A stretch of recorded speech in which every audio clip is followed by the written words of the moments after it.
And that was funny, bro. I was saying cause and effect.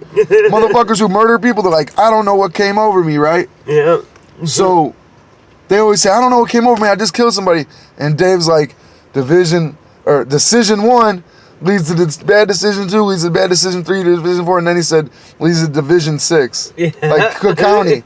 Yeah. That was kind of weird. It's the truth. But I swear there's an evil energy, man. Yeah, that's exactly, there's no, Like, why the fuck did you do that? Now you're locked up talking about, man, I could have been at home right now with my girl, all that bullshit. Yeah. Now you're sitting up in jail. Like, why did I make those decisions? Yeah. Because you're compelled to. Yeah. You make compulsive decisions. Any compulsive decision is a demon, bro. Yeah.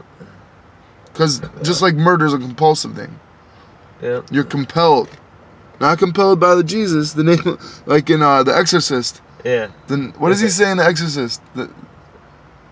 The name of Christ compels you. And he throws the water. Yeah.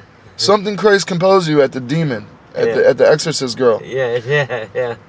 The power of Christ compels you. I just know they use the word compel, but it's compulsive. Yeah. I do compulsive shit, and then I want to cry about the consequence. No, you can't. Oh, but I do. I know. We all do. Yeah, we all do. Yeah, we all. We don't even want. Yeah. Some people can't even look at themselves critically. Right. Some people say, "I'm perfect. Right. I walk on water." You know why? Because I know where all the rocks are. You know? That's what motherfuckers say. These alcoholic motherfuckers.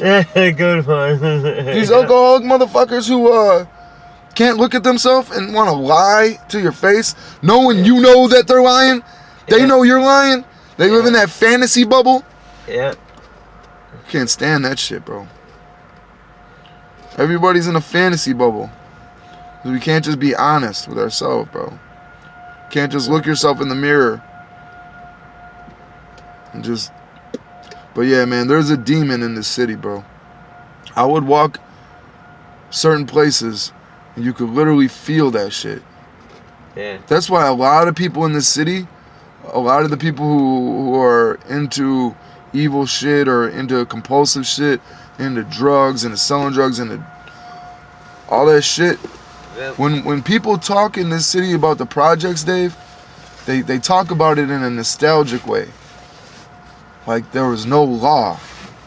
You could do whatever you wanted. You could gamble all night. You could buy pussy all night. You could sell pussy all night. You could fuck every whore you wanted for damn near nothing. You could just make your own hell in one of those boxes. Those are like a bunch of jail cells. Those projects. Oh yeah. And there was always an open door. Yeah. You could always go into one of them jail cells and bring a bitch in there and fuck up. You know what I mean? Like I know a lot of guys that trick off. I don't trick off with prostitutes. No. I just don't like prostitutes. They don't look healthy. No. Enough for me to want to fuck them. I'm not talking shit, Dave. I know you're 54. That ain't even really old in today's standards. No. But I'm not no 60-year-old nasty ass man like can't get no pussy without paying. I don't have to pay for pussy. No, exactly. Yeah. I never understood it, but I guess it's just like if you can't get something for free, you gotta pay. I just ain't gotta pay just yet. Right. I guess when I get older and bitches start saying, hey bro, I'll give you some pussy if you want it so bad. I don't even want the pussy that bad. Right. That's the problem. These motherfuckers are like, and there was a serial killer, bro. There's at least 3-4 serial killers in Chicago, bro, that I think I've met some of them. And they kill prostitutes. Oh yeah. They're real lady killers. Yeah. Bro, they were them prostitutes. They were finding them burnt in garbage cans. I know many of them personally, bro. Many of them. Mutilated. This one, I was just talking to, remember that guy, Paul, I told you about? Yeah. That was the son of the lady who had the first African American museum. Right. Paul had this girlfriend, and we were talking about it on my video. And she was about 19, a little black girl, little thing, right? She had a bad attitude, of course, but her name was Noelle. And she had fake titties, bro. And she had a car, she had a Trans Am or some shit, right? Now she show up in our neighborhood one day, right? straight from south suburbs, Dalton, Harvey. One of them places where she thought she was like bougie, right? Right. She thought she was like something. Right. She thought she was fancy black. Right. Bougie, right? She thought she was one of them fancy black girls. Skinny, petite, big tits, fake. Thought she could get anything she wanted from guys, blah, blah, blah. Bro, the third day down there hanging out with us, this dude stole her car. Went and scrapped her car. Now she's crying. The fourth or fifth day, a motherfucker came up to her, put it to her real easy, like, hey, you want to make some money? Now she's selling pussy.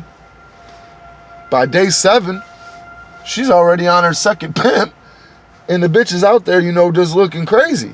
Right. Bro, about 3 months or a couple months later, they found her mutilated, throat slit, all that shit, raped in a dumpster on 39th, bro. She probably just left the fucking safety of mama's house or grandmama's house. I don't know who raised her, but it's just a sad thing. Yep. You know? I'm not raising it. That's a life. I don't give a fuck. She had this thing about it. Then she started dating this white guy one time, bro. He started walking around like he was fucking dating fucking Vanessa, the bitch who fucked Mike Tyson. She looked like the bitch who fucked Mike Tyson. Robin Givens? Robin Givens. That's who she looked like. A young Robin Givens. Bro, I'm like, this dude, I'm like, bro, you know she's a prostitute, right? He's like, no, bro, she's not a prostitute. He's doing all this cutesy boyfriend-girlfriend shit with her, right? Carrying her on his back, piggyback, all this goofy shit, right? I'm like, I'm telling the bitch I'm with, right? I'm like, you see this motherfucker? Acting like that bitch is his girl? I'm like, you wait 1, 2, 3 days. You give it 3 days. You gonna see him alone talking about, no. So a couple days passed, I seen her. I'm like, what happened? She's like, oh, I don't know. He was talking Chad. I see him. He said, yeah, Dave, this bitch, bro, we go down to fucking, I think it was Popeyes or Churches down there on 35th in Michigan. And we're standing around across the street from the headquarters. And we're standing around, and this young boy comes up to her talking about, I'll give you $30 right now. She just walks off like she don't know me. I'm like, bro, ain't that exactly what I told you about 3 days ago? And you want to sit up here? Now, he was crazy, too. He was one of them white boys who was like, you didn't tell me shit. Right. I was like, bro, I told you. I told Remember you. when you said, no, shut the fuck up, Dave? She ain't? He's like, you didn't tell me shit, bro. I'm like, all right. This is the type of guy that would talk shit about people. And I'd be like, bro, why you talk so much shit about people? He'd be like, I don't talk shit about people. I'm like, bro, you just told me that man smelled like shit. And you ain't never going back in his house again because he don't take showers and you think he urinates on himself. This old man he used to hang out with. And now I see you hanging out with him. I thought you said you was never going to hang out with him again. I never said that.